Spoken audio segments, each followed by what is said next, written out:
भई रहे नामो न जानत होई हैं हाँ। जाना का चलते गाय के देह में ब्रह्मा विष्णु शंकर लक्ष्मी पार्वती शिव 33 कोटि देवता ल लुकाई रहे। हाँ। गणेशो जी बहुत बहुत दरवाजा से ढुक रहा है। हाँ। तो गौ के देह में आज भी आप देखिए देसी गाय एक रखिए आप। हाँ। आज अगर बीपी बा हाँ। कोनो दवाई मत खा ना। खाली 5-5 मिनट सुबह शाम देसली गाय के हाँ। पीठी पर हाथ फेर दो 5 मिनट तार एक महीने में बीपी समाप्त ना हो गई तो हमारे से कहिए मूछ मुड़वा दे। शुगर ना बीपी बीपी ब्लड प्रेशर समाप्त हो जाई। जा दो यो दो वो 3 गो अक्षर बानू एकर माने का होला अपन नाम को अदल फलाना जा दो तो तू भगवान के जप ल जो से जसोदा 10 से देवकी वो से वासुदेव तीनों जने के नाम मिला के जा दो भइल बा।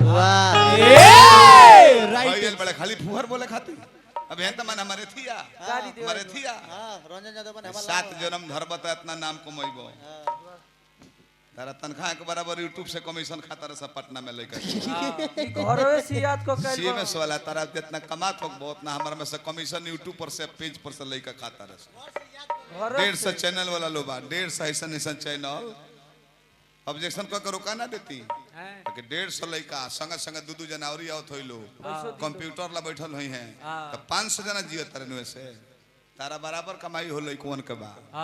ध्यान दो लगा तारा बने के हम रंजन यादव सुदर्शन से अलग हमें अरे अभी कमा जियो वो जितना में स्टूडियो बनवाए हैं सुदर्शन यादव उतना में तारा पूरा हितई प्रति के घर ना बनल तो लगा तारा कहे के सुदर्शन यादव ई लोग गाड़ी गैंग को तुम तो कई भाई को यूट्यूब पर एगो दिखावा जितना तू फालतू बोल कोई बोले बड़े कोई गाड़ी देले बड़े कुकुर के हित हमरा कहता रह तारा शर्म नाम का चीज कोनो बाकी ना घरवे सियात को कल तारा कम हित कोनी हो कुकुर के नाम अपनो हित कोनी है तारा के तो हमरा कुकुर के हित कहता रह हां छेछड़े साफ बिजोड़ बड़ा एकदम छछड़ा बड़ा तो प्योर मान अरे छेमी बेचे